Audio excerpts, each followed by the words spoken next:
Kakashi's team received a B-rank mission. Lee was called in for temporary support. They were assigned to escort Prince Michiru of the Land of the Moon back to his country. When Michiru saw the charming Sakura, he took the opportunity to constantly touch her hand during a handshake. However, with a gentle force from Sakura's hand, Michiru couldn't help but struggle. Michiru also has a son named Hikaru, who doesn't get along well with Naruto. They had a rough start, which greatly irritated Naruto. Regardless of the client's whims, the escort mission had to be completed. Soon, their convoy was ambushed. Many attackers descended from the cliffs on both sides. Lee, who is skilled in taijutsu, quickly charged forward and easily defeated the enemies along the way. Although Naruto was not as strong as the opponents, he could still use ninjutsu. He charged with several clones, and the adversaries were quickly defeated. By evening, Michiru began to eat and drink lavishly, with chefs preparing meals on the road, while Naruto and the others replenished their energy with simple fast food. Afterwards, they began to take turns standing guard. Guarding was truly not an easy task. The next day, as the prince's convoy passed through a small town with a circus, Hikaru, who had never seen such a thing, was very curious. Animals performed actions under human guidance, and the agile clowns and giraffes' performance made Hikaru clap his hands in delight.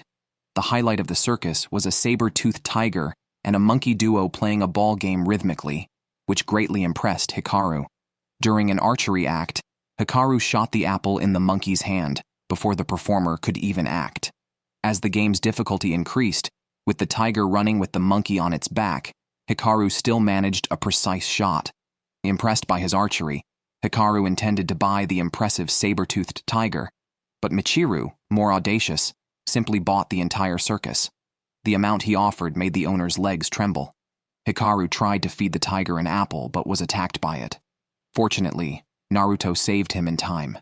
It seemed Hikaru was a child lacking attention, having been without his mother's company since she could not endure Michiru's extreme spending habits, and left them, believing he did not understand what truly mattered. When Michiru's trade caravan reached the port, they visited Michiru's ex-wife, Amayo. Michiru brought his son hoping to persuade her to return. Although Amayo was happy to see Hikaru, she slapped Michiru upon seeing him unchanged. Hikaru then resorted to playing games to find happiness. Like his father, Hikaru, lacking parental discipline, became willful. Unhappy, he shot an arrow at Naruto with a toy bow, which really angered Naruto. Naruto grabbed Hikaru and punched him, causing him to burst into tears. Hearing the commotion, Sakura rushed over since they had hit the employer's child, and they had to give a lesson. That night, the ship encountered a storm. The prince could not handle the turbulence and vomited in bed. The animals on deck were in greater danger. Hikaru could not resist running to the deck to save them. The increasing wind and waves made it hard for him just to stand still. He struggled to the cage of the anxious saber-toothed tiger and released it, but a huge wave swept them into the sea. Fortunately, the tiger clung to them firmly. Despite the animal's efforts, they were washed into the sea together. Naruto quickly arrived and used the Kagebunshin no Jutsu, rescuing them through a relay method. The next day, under sunny skies, the monkey, Kiki, and the saber-toothed tiger, Cham, became close to Hikaru. Naruto and Hikaru apologized to each other and became good friends. Their journey was about to end as they arrived at Hikaru's country, Crescent Moon Island. However, Michiru discovered the streets deserted and no one to welcome them at the castle. Minister Shabadaba then emerged and announced the king's death, which was clearly a planned coup. Lee quickly moved forward, using his agile skills to easily defeat the opponents. Kakashi bought time for the prince to escape, but the opponents soon surrounded the carriage. The king's captain of the guard, Kurega, appeared to support them, knowing the minister was the culprit and fiercely protecting the prince. Under Kakashi's cover, he drove the carriage quickly away. Facing pursuing soldiers, Kakashi used ninjutsu to destroy the ground and successfully held off the soldiers, allowing them to escape to the mountain headquarters, where the king also lay. Kakeru wanted to gather the wealth of the Land of the Moon to help its citizens, believing them to be the kingdom's greatest treasure. But Shabadaba overthrew Kakeru to seize the kingdom's wealth for himself. The king had arranged for his son and grandson to travel abroad while he dealt with the traitors. However, the minister had hired mysterious ninjas, establishing a formidable power that was difficult to eliminate. The king himself was struck by a ninjutsu that gradually petrified his body. Although Sakura could use medical ninjutsu for treatment, the king's body could no longer hold on. Upon awakening, he appointed Michiru as his successor. Meanwhile, Kakashi and others were entrusted with the safety of the two individuals. After giving these instructions, the king closed his eyes forever. Kurega suggested that Michiru and Hikaru take refuge abroad until support from the allied nations arrived to reclaim the kingdom. Thus, they secretly rushed to the seaside to see them off. However, mysterious ninjas hired by the minister also arrived. They were Ishidate, Kong, and Karenbana. Ishidate suddenly appeared behind Naruto and punched him, sending him flying. Naruto quickly counterattacked, but Ishidate seemed at ease, repelling Naruto after a few moves. At this point, Kakashi came up behind Ishidate, holding a kunai to his neck. But another ninja stepped forward, and Naruto was punched away again. He quickly pursued with fierce moves. The final punch drove Naruto into the ground. Kakashi and Ishidate then began to fight. Unexpectedly, in one round, Kakashi's arm was wounded. Lee and Sakura joined the battle, but they found their movements becoming slower, and even their senses were impaired. Kakashi speculated this might be genjutsu, and tried to dispel it with his own abilities. Unexpectedly, a red eye lit up on the back of Ishidate's hand. He quickly moved forward and grabbed Kakashi's wrist, causing his arm to be petrified directly. The sensory issues were caused by Karenbana's poison gas. Seeing that they were at a disadvantage, Captain Kurega stepped in front of Kakashi, but his attack was useless against Ishidate. At this moment, Michiru was captured by the rebels. Kurega panicked and in a moment of distraction was petrified by Ishidate. In front of Kakashi, Ishidate then shattered Kurega's stone statue. Meanwhile, Hikaru and Sakura were also about to suffer. At the critical moment, Naruto unleashed Kurama's power, kicking Kong away with one kick. Karenbana, sensing the unfavorable situation, quickly came to assist. The swirling petals rapidly sliced through Naruto's body, but the wind generated by Naruto's punch blew the petals away. Kakashi seized the opportunity to use the Chidori to ambush Ishidate. Seeing that Michiru had been captured by his men, Ishidate hastily ordered a retreat. The remaining soldiers also argued, feeling hopeless about restoring the kingdom without their king and captain. Hikaru also felt his father must be dead, and that he could do nothing. However, Naruto then began his speech, a passionate, lengthy discourse that inspired Hikaru. They decided to rescue Michiru. At this time, the minister had already ordered his execution. Michiru walked on a suspended plank, his neck entwined with a rope. As the soldiers pulled the rope, Michiru had to walk forward or be choked by the rope. He reached the end of the plank, looking at the sunset, the mountains, and the coastal breeze.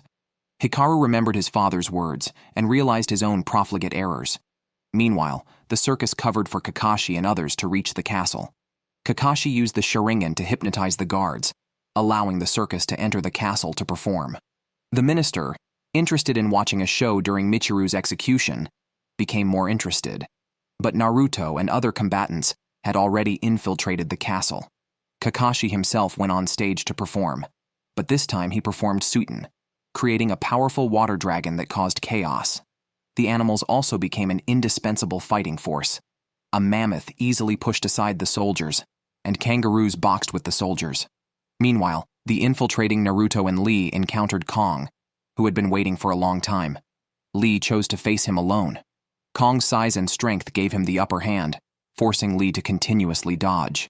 Lee seized an opportunity, attacking Kong with nunchaku, then unleashed the heavy restraints on his legs. Holding two nunchaku, Lee swung them rapidly, looking impressive, but accidentally hitting himself on the head.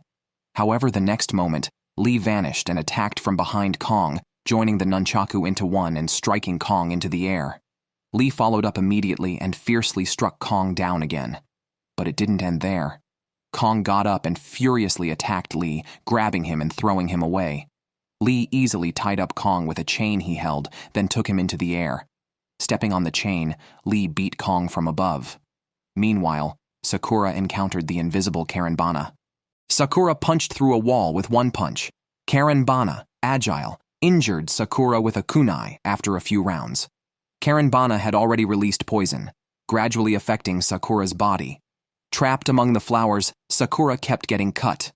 However, Sakura used sound to locate Karenbana and punched her flying. Ishidate stayed close to the minister, efficiently petrifying an enemy. As more soldiers gathered, the situation looked dire. The saber-toothed tiger Cham timely drew everyone's attention. Naruto seized the moment to throw a smoke bomb and quickly escape. On the other side, Kakashi's chakra was overused. Although he had defeated many enemies, the overwhelming number of soldiers was too much to handle. At this time, Cham carried Hikaru to the rooftop across from his hanging father. Ishidate followed. But Naruto had already arrived. He attacked using the Shadow Clone Jutsu, but Ishidate controlled the rocks on the ground to eliminate the clones. Naruto got up and engaged him in combat, only to be repeatedly beaten. Ishidate punched Naruto to the ground with a single blow, but Naruto stubbornly got up and used Kurama Chakra to punch Ishidate back. Meanwhile, the wooden plank under Michiru slowly cracked, leaving Michiru hanging in the air. At this moment, Hikaru remembered his bow and arrow.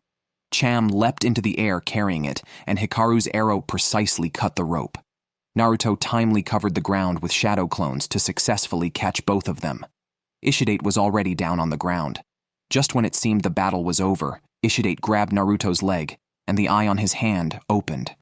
Naruto's leg was petrified, and Ishidate threw him away. After getting up, Naruto summoned clones and used the Rasengan, but with one leg missing, he kept falling down after a step or two.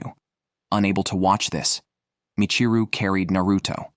Ishidate, intent on killing Naruto, angrily petrified the minister who had been distracting him. Distracted, Michiru charged towards Ishidate, who then shattered rocks to attack. Michiru was injured in the leg and almost fell, but Ishidate seized the opportunity to use the eye in his hand. At this moment, the saber-toothed tiger Cham rushed up and bit Ishidate's hand, and the monkey Kiki kept scratching his head. Michiru struggled, but continued to move forward. The constantly distracted Ishidate couldn't dodge and was hit directly by Naruto's Rasengan. Meanwhile, Sakura and Lee had also resolved their battles. By this time, Kakashi had collapsed, exhausted of chakra. Michiru finally understood what truly matters, determined to establish the kind of country his father had hoped for. Hikaru also gained precious friendships. Only by bravely facing adversity can one overcome difficulties. A truly courageous heart will be invincible. That's all for this episode. Thank you for watching, and see you next time with more exciting content.